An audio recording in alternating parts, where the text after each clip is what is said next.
นายพันคำนายทองรุ่นบ้าอำนาจถึงขั้นทำการหายสาบสูญหรือล่างพันลันแทงขับฟันลันแทงกันหลายวันญาติแยงสวงซิ่งผลประโยชน์บ่มีระบบระเบียบอึดอยากมากแค้นเขานี้หน้าปลานี้น้ำท่วมทุกข์ภัยแห่งแรกถึกต่างชาติมาญาติแยงขายที่ดินให้ต่างชาติ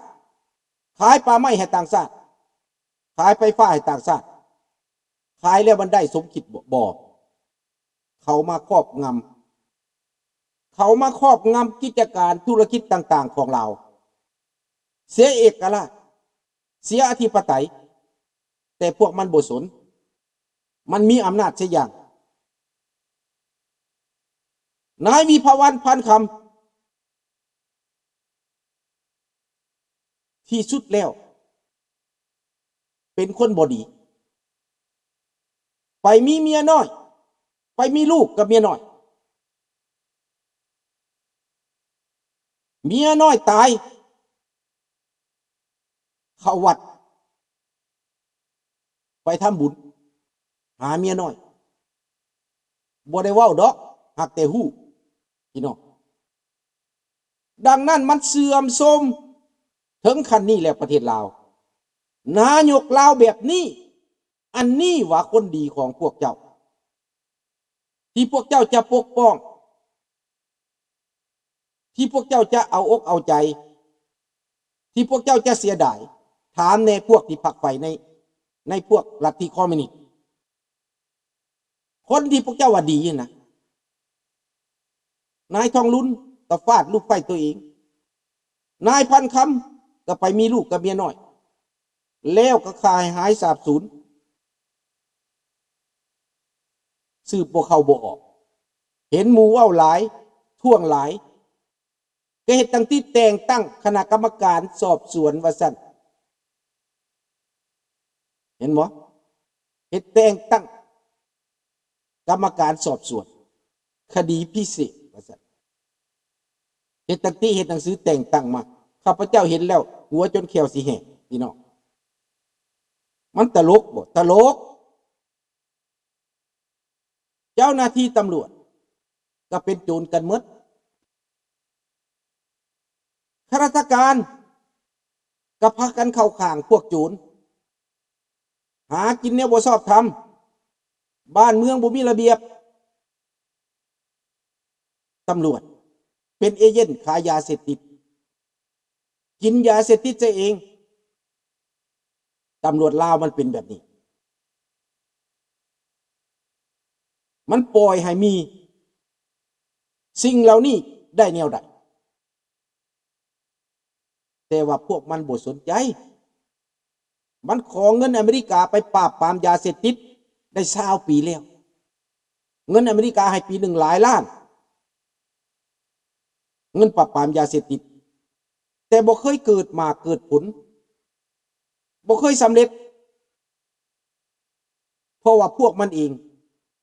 ร่ำรวยผิดปกติตั้งแต่เกิดตีรถจนหดมีเม็ดรถเบ็ดรถฟกรถแลนด์ครูเซอร์ประจำบ้านนอกจากนั้นแล้วมีบ้านหลายหลังหาเอาเมียยายไว้ทุกบ่อนนี่คือสังคมเปื่อยเยื่อยสังคมที่พวกมันสร้างขึ้นมาระบอบอันนี้เป็นระบอบโทษเป็นระบอบที่บ่ชอบทำแล้วคนลาวเฮาต้องตื่นตัวบ่ว่าอยู่ในอยู่นอกอยู่ไสก็แล้วแต่ต้องมีหัวใจสำคัญว่าต้องมีหัวใจถ้าเขาบ่มีหัวใจนะเขาก็จะปล่อยเขาย่ำนี้แบบนี้ต่อไปถ้าเขาพร้อมกันนะคนละไม้คนละมือคนละความคิดสนับสนุนกันเขาจึงจะอยู่รอดร่วมกันเขาอยู่แตกหมู่เขาตาย โบราณก็ว่าไว้แล้ว ผู้เฮ็ดได้สำใดถ้าซอยกันปัจจุบันนี้มันมาถึงขั้นนี้แล้วความที่มันจะเกิดขึ้นในอนาคตในอาซีเฮานี้มันก็ในวัยนี้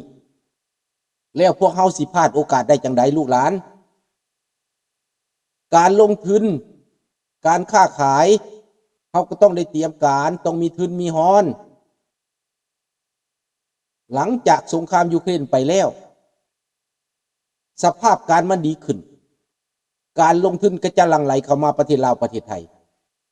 พวกเฮาก็ต้องหาที่หาดินดอนตอนหญ้าหาทำเลดีๆแล้วก็คิดการไว้ไกลเรียนรู้พวกสาวหนุ่มก็มีความรู้ความรักเตรียมไว้ฝึกไว้เริ่มต้นไว้มันเตรียมกันแต่ว่าพร้อมเดียวกันนั้นเขาจะยุดอยู่เฉยๆได้บ่เขาต้องเคลื่อนไหวเต้ารวมกันไว้พี่น้องประชาชนเป็นประชาธิปไตยในประเทศลาวนะเตรียมไว้เขาอย่านอนอยู่เฉยเขาอย่านิ่งดูเฉยทุกมื้อทุกวันมาฟังเอาความคิดความรู้เอาความเข้าใจ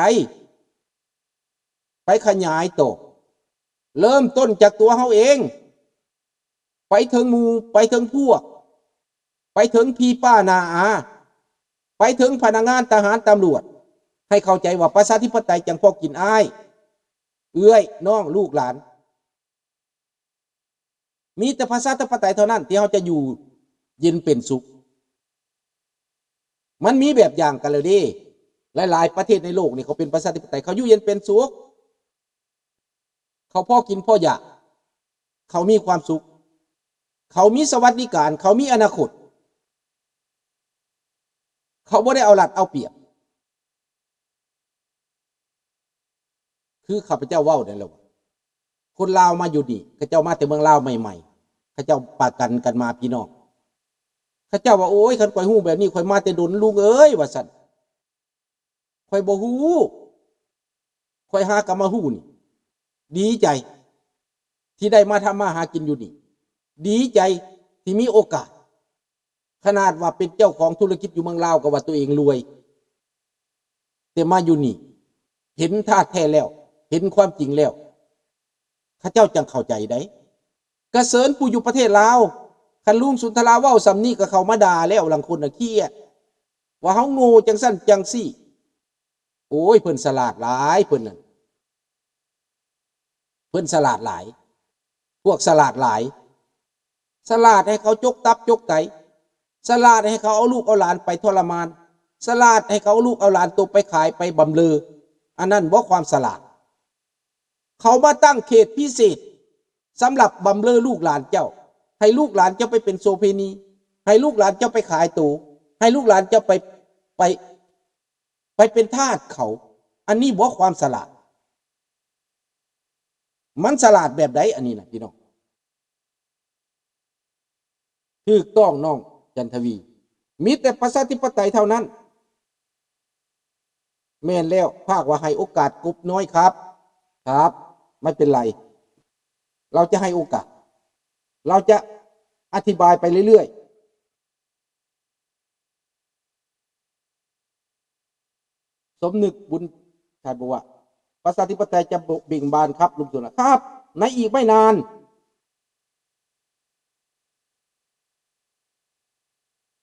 ใช่คุณธาว่าฟังลุงพูดแต่เรื่องจริงความถูกต้องอยู่ตรงไหนตรงนี้ประเทศไทยประเทศในโลกใบนี้เขาไปถึงไหนแล้วคนบางคนอย่าโชว์กินอายเขาIQ หรือปัญญาคุณมีแค่นี้หรอ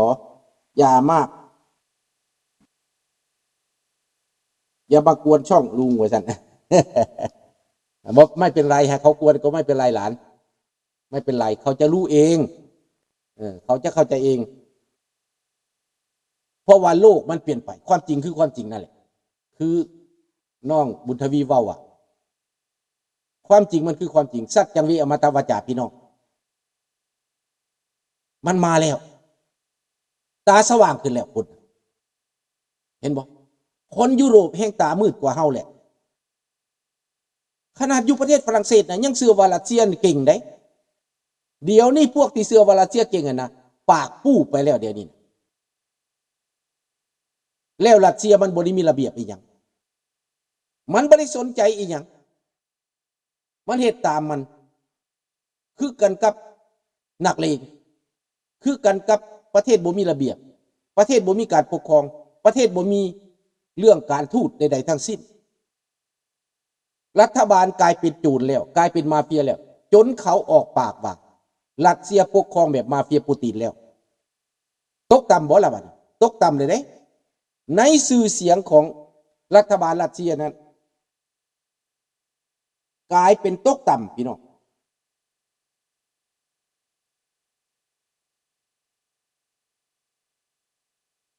ถูกต้องตามันจะได้สว่างอีกไม่นานก็รู้แล้วบ่โดนแล้วอยู่บ้านเฮาน่ะบ่โดนทุกสิ่งทุกอย่างที่มันเกิดขึ้นนั้น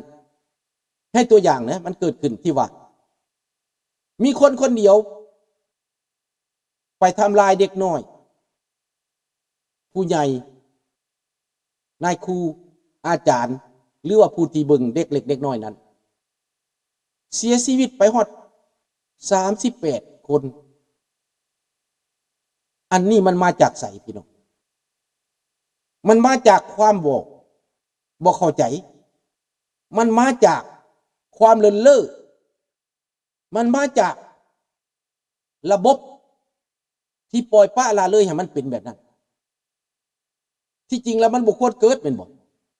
ปัญหาอยู่ไสมันต้องไปแก้อยู่หั่นอยู่ในประเทศแคนาดานี่ถ้ามันเกิดปัญหาแบบนั้นน่ะเขามีฝ่ายกรรมการที่ไปกำกับดูแลได้บ่ให้มันเกิดแบบนั้นได้คนมีปัญหาแบบนั้นน่ะที่มีอาวุธอยู่ในมือหั่นน่ะพี่น้องเขาจะบ่ให้มีอาวุธถ้าจะไปปล้นตำรวจหรือไปปล้นหยังก็ตามเขาจะบ่ให้มีอาวุธเขาจะเอามาอยู่ในความดูแลก่อนเห็นบ่แต่อยู่บ้านเฮาปล่อยเห็นบ่มันเกิดมาแล้วเจ้าสิจังได๋มันเกิดแล้วมันเกิดขึ้นมันบ่แม่นแต่เคสเดียวนี่มันหลายเคสเกิดรายวันเรื่องอันตรายนี่ดังนั้นถ้าบ่มีประชาธิปไตยมันก็จะเป็นแบบนี้ต่อไปคันเฮายังบ่เต็มใบหั่นดังนั้นมีความจำเป็นต้องเต็มใบประชาธิปไตยนี่นะคันประชาธิปไตยกระเทินมันก็เกิดแบบนี้แหละก็น่าเสียใจนำได้เด็กน้อยเกิดขึ้นมานะนอนอยู่ในบ่อนเลี้ยงเด็กยังถูกทำลายแล้วและอยู่ไสสิปลอดภัยล่ะพี่น้องขนาดอยู่บ่อนเลี้ยงเด็กผู้ใหญ่ควรหักควรทนุถนอมแต่แท้ก็ยังถูกทำลายแล้ววาดภาพเบิ่งดูลูกหลานจะอยู่ไสมันปลอดภัยมันบ่ได้ปลอดภัยได้เห็นบ่เบิ่งยามใดก็มีบ่อนลุ่มตีกันพวกสาวหนุ่มลุ่มตีกันเกิดตั้งแต่เรื่องวุ่นวายขึ้นมาสิ่งที่มันบ่ควรเกิดในโลกนี้มันบ่มีได้แบบนั้นน่ะมันบ่มีแต่มันกำลังเกิดกับบ้านเฮาได้พี่น้องแม่นบ่น้องธนพร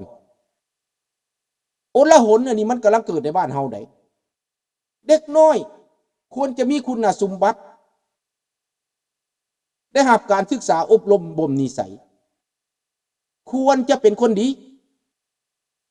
ควรจะเป็นคนที่ว่าอันนี้กลายเป็นแก๊งเป็นกบหักลุ่มหาตีหาต่อยหาเหตุทุกสิ่งทุกอย่างเป็นบ้านป่าเมืองเถื่อนได้จังไดเฮาต้องเบิ่งแม่